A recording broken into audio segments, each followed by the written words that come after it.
ആയിരിക്കട്ടെ. യേശുവേ സ്തുതി, ഈശോയെ ആരാധന, ഈശോയെ മഹത്വം. ഇന്ന് ലോകരാജ്യങ്ങളിലെ എല്ലാ ദൈവമക്കൾക്കും കർത്താവായ യേശുക്രിസ്തുവിൻ്റെ നാമത്തിൽ നന്ദി പറയുന്നു. നിങ്ങൾക്ക് ഓരോരുത്തർക്ക് വേണ്ടി പ്രാർത്ഥിക്കുന്നു. ദൈവം നടത്തിയ വഴികൾ ഇന്നത്തെ പ്രധാനപ്പെട്ട ശുശ്രൂഷയിൽ എൻ്റെ ജീവിതത്തിലേക്ക് ദൈവം ഒരുക്കിയ അനുഗ്രഹങ്ങളെക്കുറിച്ചും അതുപോലെ ദൈവം നടത്തിയ വഴികളെക്കുറിച്ചുമാണ് ബ്രദർ പറയാൻ ആഗ്രഹിക്കുന്നത്. ഇത് ജെന്യൂനായിട്ടുള്ള ഒരു കാര്യമാണ്. എൻ്റെ ജീവിതം ശരിക്കും പറഞ്ഞാൽ നമ്മുടെയൊക്കെ ജീവിതം ചില സമയത്ത് സീറോ ആകുന്നൊരവസ്ഥ വരാൻ സാധ്യതയുണ്ട്. അതിൻ്റെ കാരണം ഒന്നാണ് ദൈവത്തെ അറിയാതെ, ദൈവവിശ്വാസമില്ലാതെ, അന്ധവിശ്വാസത്തെ, അനാചാരത്തെ നമ്മൾ പാലിച്ചു പോകുന്ന ഒരു ജീവിത രീതി ആയിരിക്കാം നമ്മുടേത്. അനാചാരം എന്ന് പറയുന്നതും അന്ധവിശ്വാസം എന്ന് പറയുന്നതും നിങ്ങൾക്ക് ഓരോരുത്തർക്കും അറിയാം. അപ്പോൾ പല രീതിയിൽ നമുക്ക് ആചാരാനുഷ്ഠാനങ്ങളുണ്ട്. നമ്മൾ ദൈവത്തിൻ്റെ വഴിയിലൂടെ സഞ്ചരിക്കാത്തതാണ് നമ്മുടെ തകർച്ചയ്ക്കുള്ള ഒന്നാമത്തെ കാര്യം. എൻ്റെ ജീവിതം കൊണ്ട് ഞാൻ അത് പഠിച്ചു. ആദ്യ കാലഘട്ടത്തിൽ ഒരു ദൈവികമായിട്ടുള്ള ഒരു കൃപയിലൂടെയോ ദൈവികമായ ഒരു നന്മയിലൂടെയോ അല്ലെങ്കിൽ ഒരു പ്രോപ്പർ വിശ്വാസത്തിലൂടെ ആയിരുന്നില്ല എൻ്റെ ജീവിത രീതി. കാരണം നമ്മുടെ ഓരോ സിസ്റ്റങ്ങളായിരിക്കാം. അതിനാരെയും നമുക്കൊന്നും കുറ്റം പറയാനോ വിധി പറയാനോ ഒന്നും നമുക്ക് അർഹതയില്ല. എങ്കിലും ഞാൻ എൻ്റെ ജീവിതത്തിലെ റിയാലിറ്റി സത്യത്തെക്കുറിച്ചാണ് ഞാനിപ്പോൾ ഒരു സാക്ഷ്യമായിട്ട് തന്നെയാണ്, തിരുവചനത്തിൻ്റെ വെളിച്ചത്തിലൂടെ തന്നെയാണ് ഞാനിപ്പോൾ ഈ സന്ദേശം പൂർണ്ണമായും ദൈവമക്കൾക്ക് വേണ്ടി സമർപ്പിക്കുന്നത്. കർത്താവായ യേശുക്രിസ്തുവിൻ്റെ നാമത്തിൽ ദൈവമായ കർത്താവിന് ഞാൻ നന്ദി പറയുന്നു. ആദ്യം തന്നെ ദൈവമായ കർത്താവിന് നന്ദി പറയുന്നു. പ്രത്യേകിച്ചും എൻ്റെ ജീവിതത്തിൽ വലിയൊരു തകർച്ചയും വലിയൊരു അധപതനവും അല്ലെങ്കിൽ ഒരു സീറോ എന്നൊരവസ്ഥ, ശൂന്യതയിലേക്ക് എത്തിച്ചേരുന്ന ഒരവസ്ഥ, അവസാനം അവിടെ നിന്ന് മരണത്തിലേക്ക് പോകാനുള്ള ഒരു ചിന്താഗതിയുമായി നടന്ന കാലഘട്ടത്തിൽ ഞാൻ എൻ്റെ കൂട്ടുകാരനുമായിട്ട് ഡിസ്കസ് ചെയ്തു. അപ്പോൾ കൂട്ടുകാരൻ പറഞ്ഞേടാ, ഭയപ്പെടേണ്ട, ആകുലപ്പെടേണ്ട, ദൈവം നിന്നെ സംരക്ഷിക്കും, ദൈവം നിനക്ക് വേണ്ട വഴികൾ തുറന്നു തരും, ദാറ്റ്സ് ഓൾ, അത്രയേ ഉള്ളൂ. അപ്പോൾ അങ്ങനെ പറയുമ്പോൾ ഞാൻ തീർച്ചയായിട്ടും എനിക്കൊരു പോസിറ്റീവ് എനർജി ലഭിക്കുകയും അപ്രതീക്ഷിതമായിട്ട് ഞാൻ യൂട്യൂബ് ചാനലിലൂടെ അഭിഷേകാഗ്നി എന്നൊരു പ്രോഗ്രാം കണ്ടിന്യൂ ആയിട്ട് കാണാനും തുടങ്ങി. അത് വിദേശത്തായിരുന്നു ആ സമയത്ത്. അങ്ങനെ കണ്ടു തുടങ്ങിയ സമയത്ത്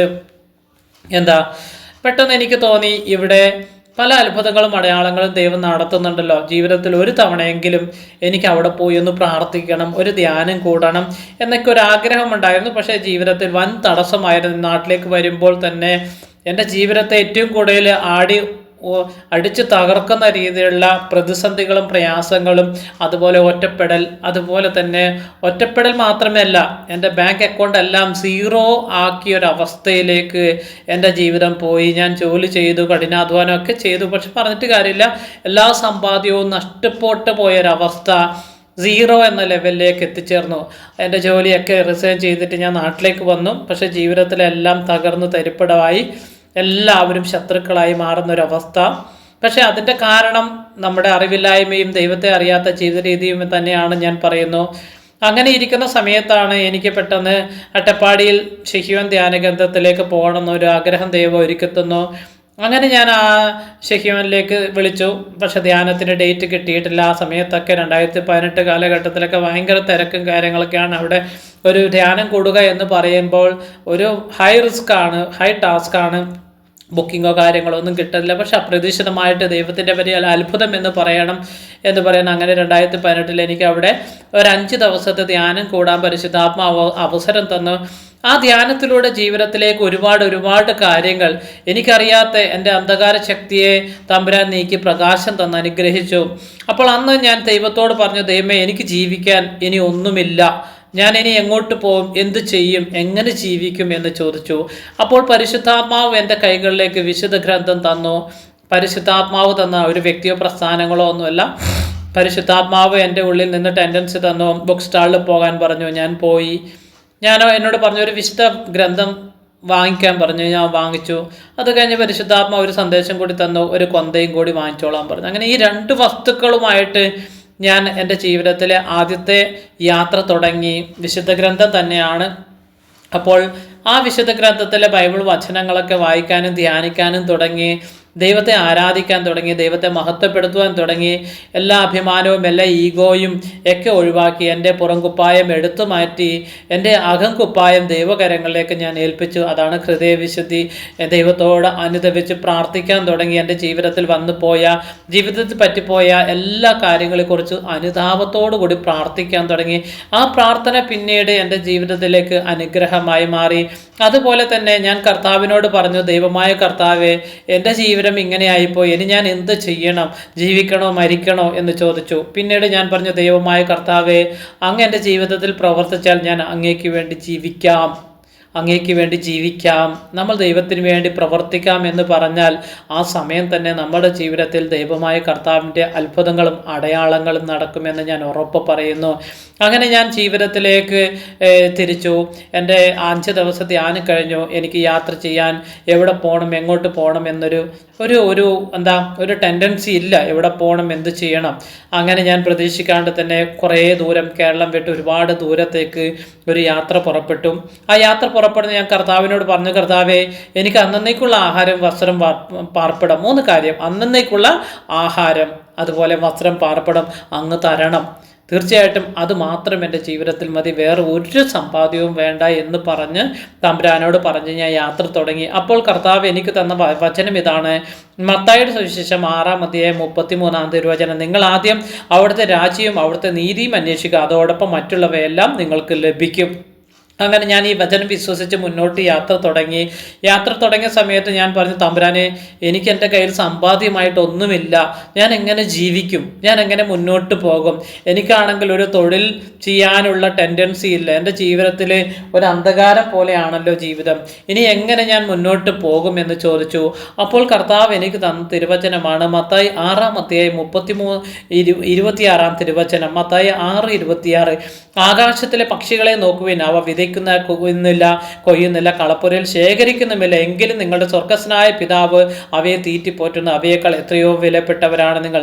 അപ്പോൾ ഞാൻ ചോദിച്ചു, തമ്പുരാനെ, ഈ വചനത്തിന് എനിക്ക് ആഹാരം തരാൻ പറ്റുമോ? എൻ്റെ ജീവിതം ഒന്ന് പുതിയതായി പണിയാൻ പറ്റുമോ?